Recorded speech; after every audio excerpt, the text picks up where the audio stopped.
पास गया तो मुझे दीदी वहां कुछ अलग ही रूप में दिखी। वो अभी अभी नहाकर बाहर आई थी।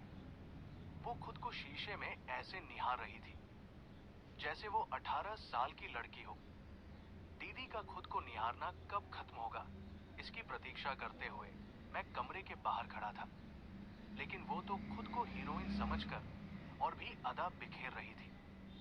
इधर मेरी भूख भी कंट्रोल नहीं हो रही थी। आखिरकार मैं दीदी के कमरे में चला गया। मुझे देखते ही दीदी थोड़ी शर्मा गई। उस समय वो वैसे ही मेरे सामने खड़ी थी और मुझसे बातें करने लगी। दीदी उस वक्त नहाने का गाउन पहने हुए थी। मुझे देखते ही उसने कहा, उठ गए विकास तुम? अच्छा अब आ ही गए हो तो बताओ मैं कैसी लग रही हूँ। मुझे भूख लगी थी इसलिए मैं वहां गया था। लेकिन दीदी तो मेरे मुंह अपनी तारीफ सुनने में व्यस्त हो गई थी। तभी उसने मेरा हाथ पकड़कर मुझे आईने के सामने ले गई। एक हाथ मेरे गले में डालकर वो मेरे पीछे खड़ी हो गई। उसने कहा, विकास तुम्हें क्या लगता है, क्या मुझे अभी शादी करनी चाहिए? दीदी के इस सवाल पर मैं क्या जवाब दूं? समझ नहीं पा रहा था। मैंने उससे कहा, दीदी शादी करना तुम्हारा निजी फैसला है, इस पर मैं कुछ नहीं कह सकता। मैं तो यहाँ इसलिए आया था क्योंकि मुझे बहुत जोर से भूख लगी है। क्या तुम मेरे लिए मैगी बना सकती हो? मेरी बात सुनकर दीदी हंस पड़ी। उसने कहा, मैंने तो तुम्हें बड़ा समझा था, लेकिन तुम अभी बच्चों की तरह व्यवहार कर रहे हो। कोई बात नहीं, अब तुम्हें समझदार बनाने की जिम्मेदारी मेरी है। ठीक है तुम यहाँ रुको, मैं तैयार होकर आती हूँ। उस समय मैं कमरे से बाहर आ गया। कुछ ही देर में उसने मुझे मैगी बना के दी। उसी रात मैंने तय कर लिया था कि मैं मम्मी पापा के कमरे में झांकूंगा, क्योंकि मुझे जानना था कि दीदी वहां क्यों जाती है।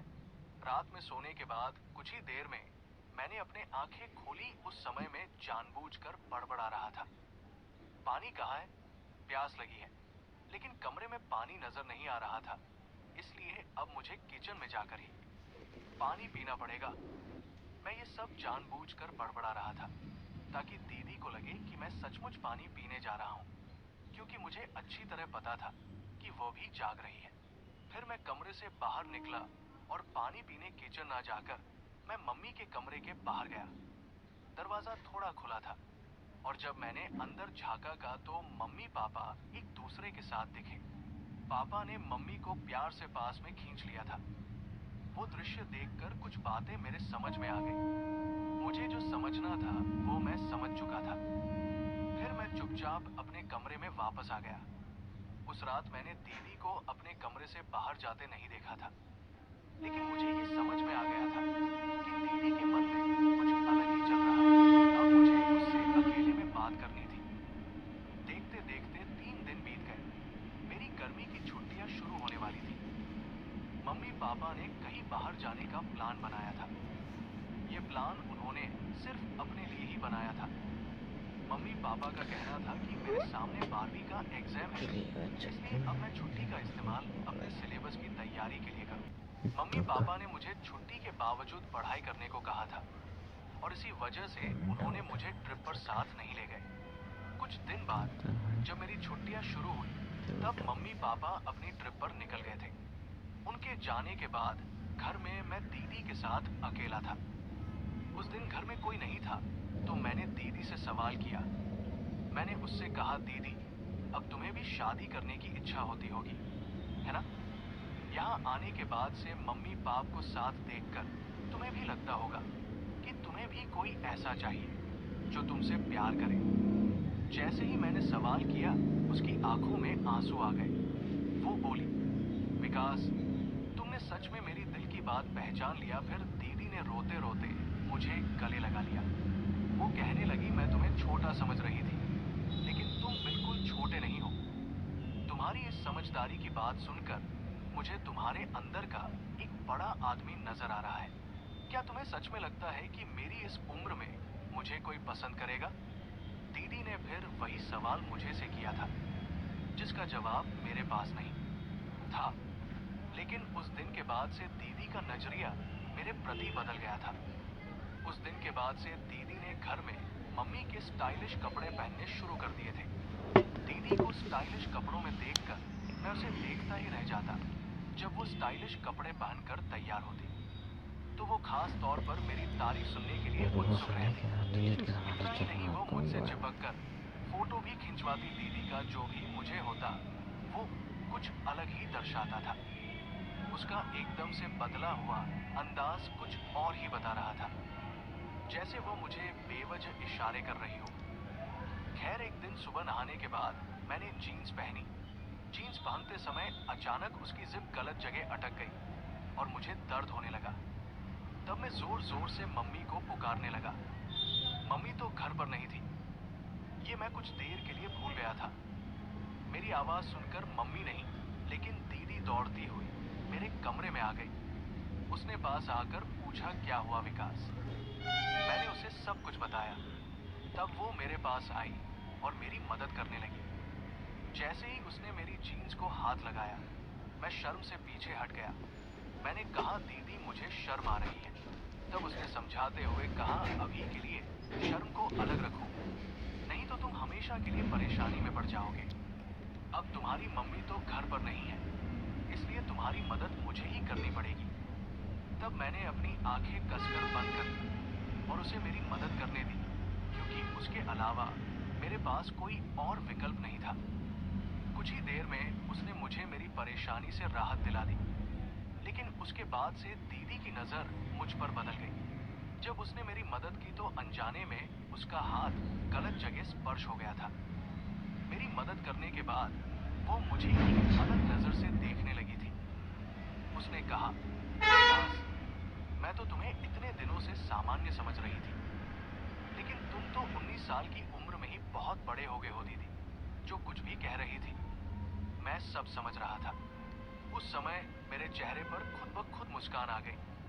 उस दिन के बाद दीदी ने कहा, आज से जब तक मम्मी घर नहीं आती मैं तुम्हें नहला दिया करूंगी। मैंने उसे मना कर दिया क्योंकि मैं बहुत ही शर्मीला था।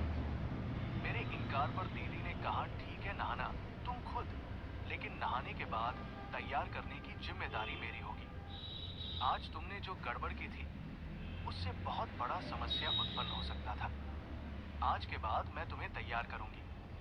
उसकी बात पर मैंने सहमति जताई। उस दिन हमेशा की तरह दोपहर में ब्रदर ने मुझे इंजेक्शन देने घर आया। इंजेक्शन लेने के बाद उस दिन मैं रोज की तरह सोया नहीं था, बल्कि उठकर कमरे से बाहर चला गया। हॉल में आते ही मैंने टीवी चालू कर दिया। टीवी की आवाज सुनकर दीदी मम्मी के कमरे से बाहर आई। शायद वो मम्मी के कमरे में आराम कर रही थी। दोपहर में जिस तरह से दीदी तैयार हुई थी उसका मचलना कुछ अलग ही था। खैर, आज भी दीदी ने छोटे कपड़े पहने थे।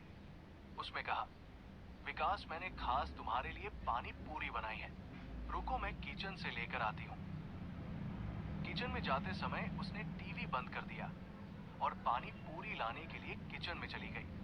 वो मुझे हॉल में भी पानी पूरी खिला सकती थी, लेकिन उसने ऐसा नहीं किया। वो मुझे मेरे कमरे में लेकर गई और मुझे बिस्तर पर बैठाकर अपने हाथों से पानी पूरी खिलाने लगी।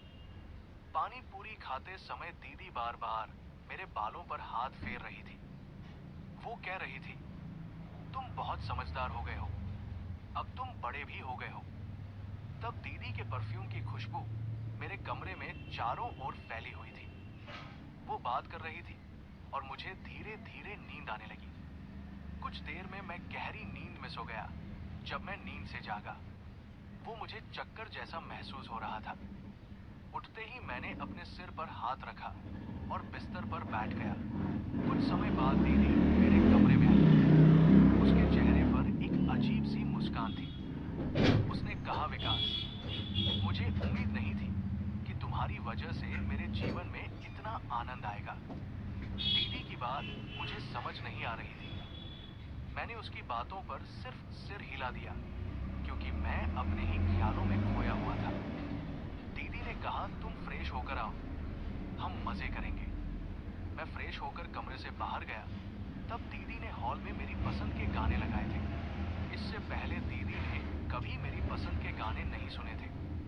उसे डीजे के गाने बिल्कुल पसंद नहीं थे, लेकिन उस दिन उसने खुद ही मेरी पसंद के गाने लगाए थे। इतना ही नहीं, उसने मेरा हाथ पकड़ा और मुझे डांस कराने लगी। उसने मेरा एक हाथ अपनी कमर पर और दूसरा अपनी कंधे पर रखा। वो मेरे साथ कपल डांस करने लगी।